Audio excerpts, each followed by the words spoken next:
It is 2005, Everett, Michigan, population 812, the kind of town where everybody knows your car, your dog, and roughly how much you earn. There is one gas station, one diner, and a small pharmacy that Marge Selbee runs out of a converted storefront on the main road. He is 62 years old. His wife Marge is a retired school teacher. They have grandchildren and a vegetable garden and a pickup truck that needs work. There is nothing about them, nothing at all, that would make you look twice. And then Jerry noticed something. A tiny mathematical flaw, buried inside the rules of a state lottery game called Windfall. A flaw that almost no one in the world would have been equipped to find. And certainly no one expected a retired cereal plant engineer from a town of 800 people to be the one who found it. Over the next 9 years, Jerry and Marge Selbee would cash in on that flaw to the tune of approximately $27 million in lottery tickets. They would run a betting syndicate from their kitchen table. They would recruit friends and neighbors. They would win and win and win every time the conditions were right, with a precision that looked like magic but was actually something much stranger. Math. Patient, unglamorous, unstoppable math. This is the story of Jerry and Marge Selbee, the couple from Everett who figured out the lottery wasn't a game of chance at all. Jerry Selbee was born in 1943 in western Michigan, in the kind of mid-century American landscape where men worked with their hands and didn't talk much about what went on inside their heads. His father was not a particularly warm man. The family was not wealthy. What Jerry had from an early age was an unusual mind for numbers. Not in a showy test prodigy kind of way, in a quiet, mechanical way. He liked systems. He liked understanding how things worked underneath the surface. He liked the feeling of finding the logic that everyone else had missed. He studied math in college, and then went to work for a company called Kellogg's, the cereal manufacturer, where he spent decades optimizing factory systems, solving production problems, thinking in quantities and probabilities. It was not glamorous work. It was precise work. The work of a man who found genuine satisfaction in the gap between what a process appeared to do and what it actually did. He married Marge in the 1960s. She was, by everyone's account, the steadier of the two. Organized, careful, deeply practical. Where Jerry could disappear into a problem for hours, Marge kept track of the real world. Bills paid, children fed, schedules kept. They made a good team in the way that couples who've been together for decades make good teams, each person's strengths quietly covering the other's blind spots. By the early 2000s, Jerry had retired. He and Marge owned a small convenience store in Everett, selling scratch tickets and cigarettes and snacks to locals. It was not a big life. It was a good one. And one morning in the spring of 2003, while reviewing the rules posted near the lottery machine, something caught Jerry's eye. He read the description of a game called Cash Windfall slowly. Then he read it again. He went home and got a piece of paper. Cash Windfall was a Michigan lottery game with a rule that almost no one had read carefully. The jackpot started at a base amount and rolled over. That is, if no one won the top prize, the money accumulated. But unlike most lotteries, Cash Windfall had a cap. When the jackpot reached $5 million without a winner, it triggered what the lottery called a roll-down. The entire jackpot, all $5 million, would be redistributed downward to the lower-tier prizes. Tickets that matched 3, 4, or 5 of the 6 winning numbers would receive a dramatically inflated payout. Jerry understood immediately what this meant. He sat down with his pencil and paper and did the math. When a roll-down was triggered, the expected value of every dollar spent on tickets became greater than $1. In other words, if you bought enough tickets during a roll-down, your statistical return exceeded your investment. The lottery, for a brief window of time, became a losing proposition for the house. He checked his arithmetic 3 times. Then he called Marge in from the other room and showed her what he'd found. She studied the numbers. She looked at him. She said, "So we should play?" He said, "Yes, a lot." The first roll-down they played was in the summer of 2003. Jerry drove to nearby stores, not just one to avoid attention, and bought lottery tickets by the armful. He and Marge sat at their kitchen table for days, checking ticket after ticket against the winning numbers by hand, sorting winners from losers, calculating their payout. When they were finished, they added it up. They had spent $2,200. They had won approximately $6,000. Their profit on a single roll-down event was roughly $3,800. It was not a fortune, but it was proof the system worked. He sat back in his chair and thought for a long moment. Then he picked up the phone.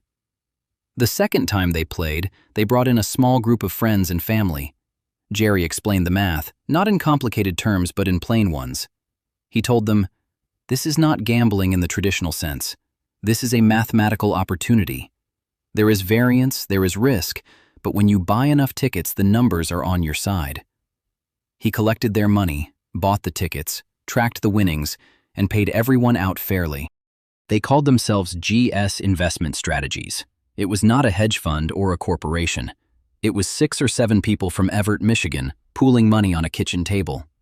By 2004, they had refined their operation. Jerry had built a spreadsheet system to track their purchases and winnings. Marge handled the money with her characteristic precision. Every dollar accounted for, every payout documented. They recruited more participants. A few dozen people from their community joined the syndicate, each putting in a share and receiving a proportional return. Jerry and Marge kept a small percentage as operators. They called it their management fee, which they set at about 25% of profits. Each roll-down became a planned event. Jerry would monitor the jackpot level. When it approached $5 million, he would begin preparing.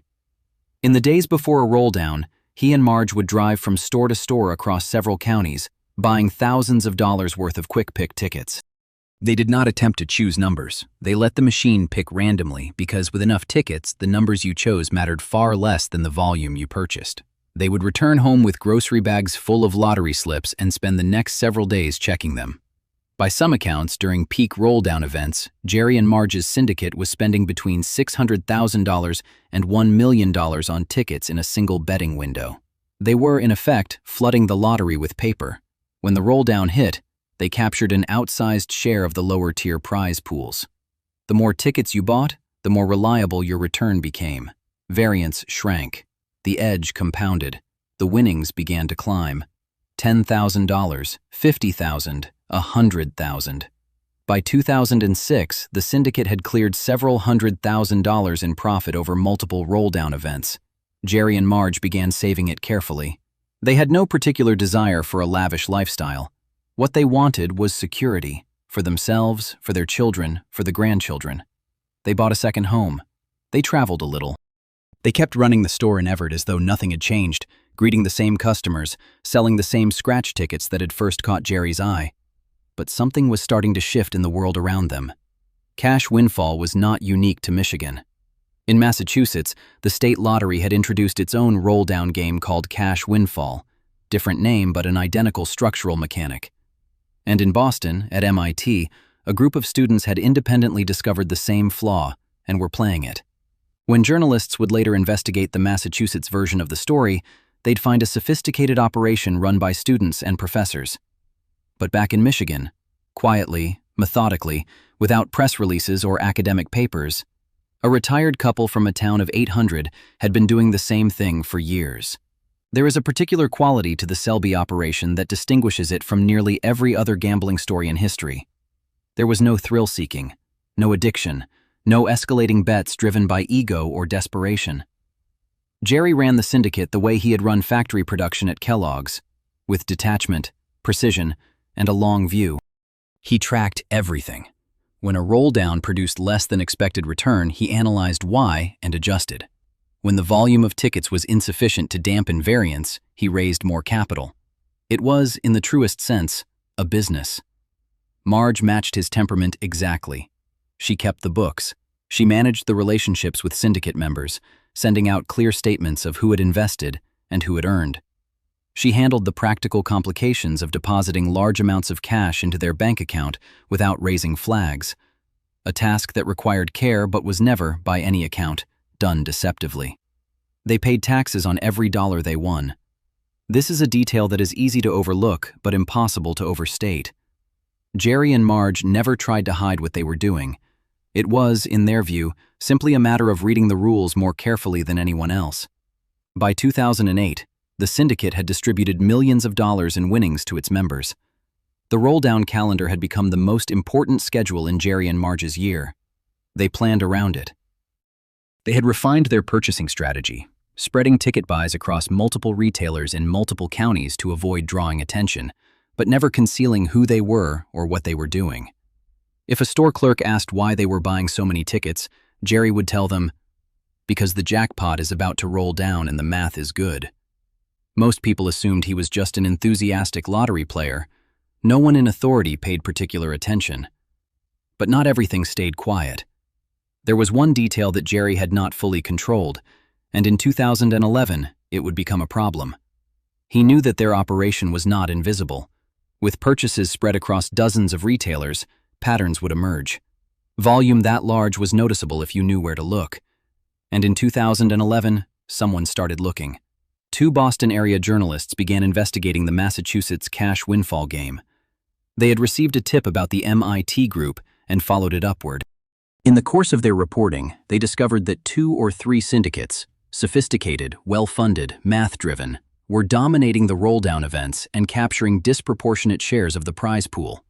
Their reporting appeared in early 2012, and it created a national story about lottery systems and whether ordinary players had any real chance when large syndicates were flooding the market with tickets. The Michigan cash windfall game had been quietly discontinued in 2005, after the Lottery Commission noticed irregularities in the prize payout patterns. Jerry and Marge had anticipated this. They had begun playing the Massachusetts version after Michigan's game ended, traveling to New England during roll-down windows to purchase tickets there as well. When the Massachusetts scandal broke, it caught several operators in an uncomfortable spotlight. But Jerry and Marge were not the primary targets of the investigation. They had been careful, documented, legal, and tax-compliant at every step. They were a footnote in the Massachusetts reporting, not the headline. The Massachusetts Lottery eventually restructured cash windfall to eliminate the roll-down mechanic. By 2012, the game was over. For Jerry and Marge, this was simply the end of an opportunity, not a catastrophe. They had seen it coming. You could argue, in fact, that the game's end was fully accounted for in their long-term model. Opportunities close. You work within them while they exist, and when they close, you move on. Over the full span of their operation, from 2003 to 2012, Jerry and Marge Selbee and their syndicate had cashed in approximately $27 million worth of winning lottery tickets. After paying out syndicate members and covering their costs, their personal share was in the millions. Some reports suggest they personally cleared around $7.5 million over the 9 years. They had paid full taxes on every cent. When the story became public, the question most people asked was, how was this legal? And the answer was both simple and unsatisfying. It was legal because the rules of the game were public. Anyone could read them. Jerry had done so. He had applied mathematics to a publicly stated structure and found an advantage that the designers had not fully considered. He had not altered any ticket. He had not bribed any official. He had not hacked any computer. He had not cheated in any conventional sense of the word. He had simply read the manual more carefully than the people who wrote it. Michigan lottery officials, when asked about the situation, offered responses that ranged from defensive to philosophical. Some suggested that the roll-down mechanic had worked exactly as intended, that redistributing jackpots to lower-tier winners was the point.